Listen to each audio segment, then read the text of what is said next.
Dans les épisodes précédents, nous avons vu que sur les 29,5% d'aires naturelles protégées en France, seul moins de 1% protège réellement la faune et la flore, essentiellement dans les cœurs des parcs nationaux. De plus, au vu de l'érosion constatée de la biodiversité, il est urgent d'augmenter les surfaces protégées et leur degré de protection. Si nos experts pensent tout à fait raisonnable d'envisager 10% du territoire français en libre évolution, laissons-les nous expliquer comment y parvenir. Retrouvons Béatrice Crémer-Cochet, Gilbert Cochet, Jean-Claude Génaud et Roger Mathieu.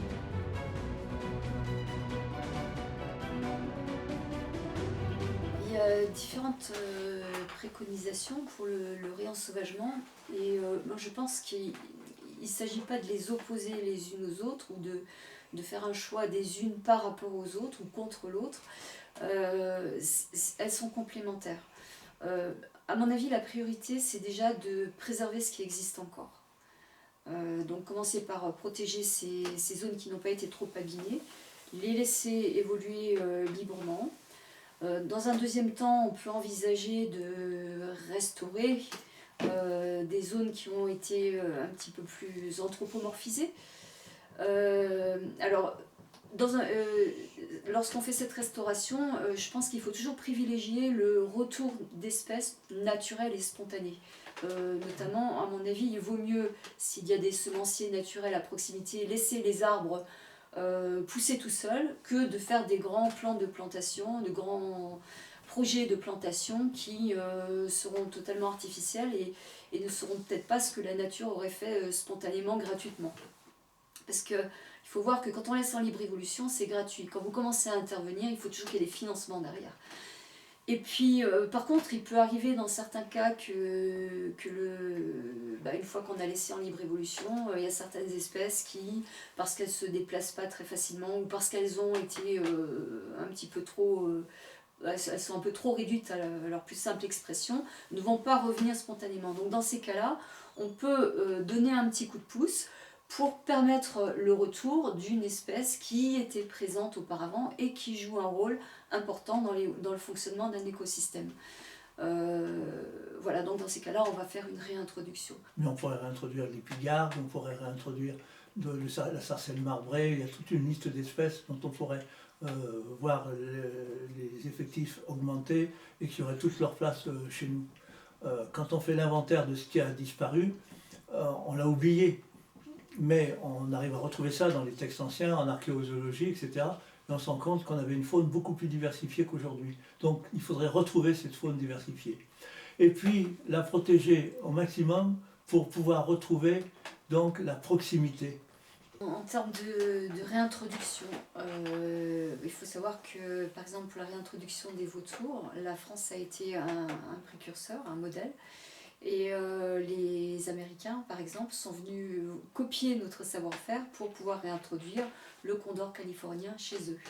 Donc voilà typiquement un exemple de protection et de réintroduction réussie en France.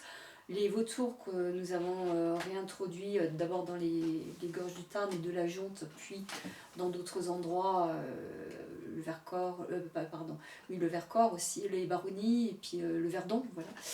Ont petit à petit essaimé et donc certains pays voisins maintenant bénéficient de ce projet de réintroduction réussi. Voilà, on a d'autres exemples. Le bouquetin des Alpes, qui avait quasiment disparu de toute la chaîne alpine. Maintenant, il va y avoir plusieurs dizaines de milliers d'individus sur des Alpes françaises jusqu'à la Slovénie. Donc là, c'est un ensemble de pays au chevet d'une montagne, donc c'est un projet ambitieux européen. Autre projet ambitieux européen, c'est le retour des esturgeons, donc, qui ont beaucoup diminué dans le Danube, dans la Volga, etc. Donc il y a un travail sur le retour de ces poissons migrateurs qui est en train de se faire. Béatrice parlait des vautours fauves, il y a le gypaète aussi, qui est en train d'être réintroduit avec un grand succès dans toutes les Alpes. Voilà. Les pays du Nord ont réintroduit et ont restauré les populations de pigargues. les populations de balbuzards. Alors c'est des espèces un peu iconiques, patrimoniales, un peu grosses, un peu visibles, etc. Mais il faut savoir que derrière la réintroduction d'une espèce importante comme ça, on a la protection de l'habitat. Donc on va protéger plein d'espèces d'un coup. Donc il ne s'agit pas de dire, mais on fait que de protéger et réintroduire les grosses espèces, les petites, si, on s'occupe des petites aussi, mais en protégeant l'habitat.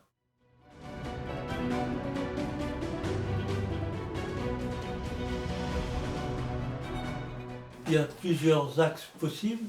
Il faut déjà augmenter les surfaces donc, de zones protégées. C'est par exemple créer de nouveaux parcs nationaux. C'est tout à fait possible. Dans les Alpes, il y a largement la place de créer plusieurs parcs nationaux. Dans les Pyrénées aussi, en montagne, en plaine, où ça manque. Il y a des projets qui sont en train de se réaliser de parcs nationaux fluviaux, donc sur les cours d'eau, sur des fleuves. Donc ça, c'est à développer. Surtout que la France, avec ses 500 000 km de cours d'eau, a vraiment un potentiel énorme, une diversité vraiment inouïe. Et bien montrer que dans le même temps, développer des secteurs donc protégés, augmentés, on pourrait monter, comme dit Béatrice, jusqu'à 10%, c'est en même temps, il y a une valeur économique. Donc c'est pas mettre sous cloche, comme on dit bêtement bien souvent, c'est pas ça. C'est en même temps donc mettre en place une nouvelle activité économique, donc respectueuse de la nature, bien entendu. Il y a des zones potentiellement intéressantes pour des espaces en libre évolution, et ils existent, mais ils ne sont absolument pas considérés, pas reconnus, et il n'existe aucun statut de conservation qui permette de protéger des espaces comme ceux-là, parce qu'ils sont généralement privés. La maîtrise foncière, par les associations, c'est le meilleur moyen de faire de la vraie protection de la nature. C'est la maîtrise foncière. D'ailleurs, les gens répondent, ils donnent 30 euros, 40 euros, d'autres, il y a des mécènes qui donnent des milliers d'euros, des centaines de milliers d'euros même. Et ça, je pense que c'est aussi l'avenir, c'est-à-dire que les associations de protection de la nature acquièrent des terrains, c'est la maîtrise foncière, et sur ces terrains-là disent, voilà, la réglementation, c'est on ne sort pas des chemins, on a des zones cœur dans lesquelles personne ne va, bien sûr, il n'y a pas de chasse, aucune chasse, hein, et on ne fait pas de sylviculture.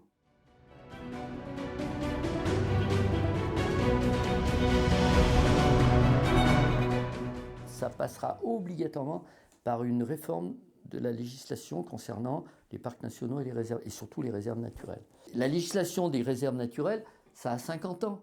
Et depuis 50 ans, les choses ont beaucoup changé. On est en train de vivre la 6e extinction. Je suis désolé, mais il y a 50 ans, je ne connaissais pas beaucoup de gens qui parlaient de la 6e extinction.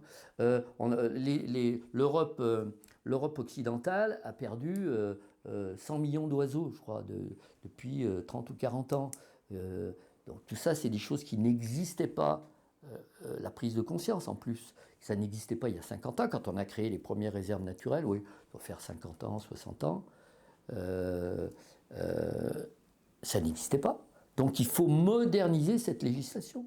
Et un des points essentiels de cette modernisation, c'est de dire que dans les espaces protégés de haut niveau de protection, on ne chasse plus. Ça demande une révolution au niveau des esprits et surtout chez les parlementaires. Il faut qu'ils arrêtent de nous dire qu'1 million de chasseurs, ça doit régner sur 70 millions de Français et sur la totalité du territoire. Faut arrêter, quoi. Même politiquement, ça ne tient pas debout. Comme on l'a dit tout à l'heure, beaucoup de parcs nationaux, beaucoup de réserves naturelles sont multi-usages et ne sont pas réellement dédiés à la nature. Donc il faut absolument arriver à imaginer un nouveau système. Je ne me suis plus à proposer comme solution qu'il faudrait peut-être créer ce qui existe pour le littoral français, c'est-à-dire un conservatoire des espaces continentaux, comme il existe le conservatoire du littoral, qui aurait des moyens importants, privés, publics, et qui aurait le droit de préemption sur tout ce qui peut se passer, un droit de préemption bien supérieur par exemple à celui de la SAFER qui préempte pour le monde agricole et qui permettrait de sauvegarder des espaces, des grandes entités pour avoir des lieux que tout le monde apprécierait par après.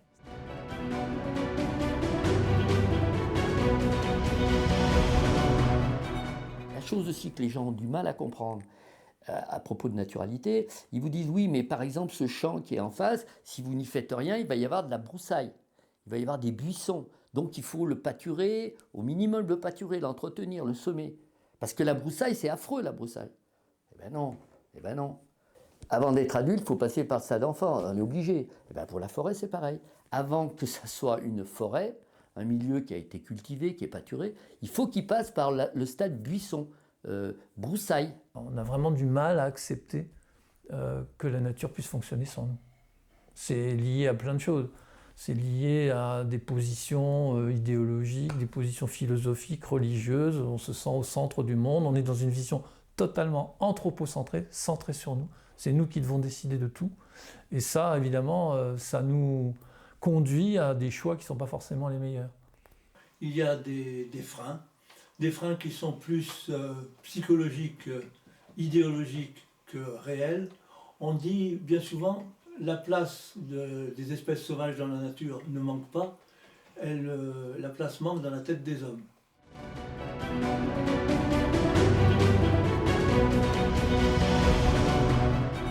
On peut aller se promener dans une forêt exploitée, mais il y a des marques humaines partout, on voit des traces de tracteurs, il y a des grands chemins, des boulevards, etc. Il y a la chasse, et si on se retrouvait dans des endroits sans chasse, sans exploitation forestière, eh bien je pense que beaucoup de gens découvriraient, un, ce qu'est vraiment la nature sauvage, et deux, apprécieraient le calme, la beauté du paysage, parce que ce serait vraiment quelque chose d'étonnant.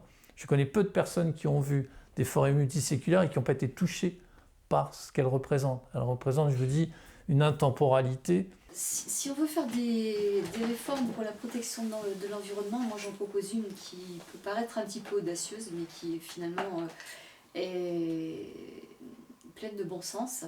Au lieu de protéger des petits confettis, nous on lance l'idée dans notre prochain livre, L'Europe réensauvagée, de faire de l'inversion de protection, c'est-à-dire qu'on protège tout, par exemple le littoral, on protège tout, et on laisse des confettis sur lesquels on peut prélever, chasser, enfin faire ce qu'on veut, quoi. Donc ça pourrait être une façon de voir l'avenir, un petit peu extrême, mais ça peut être une façon de voir l'avenir.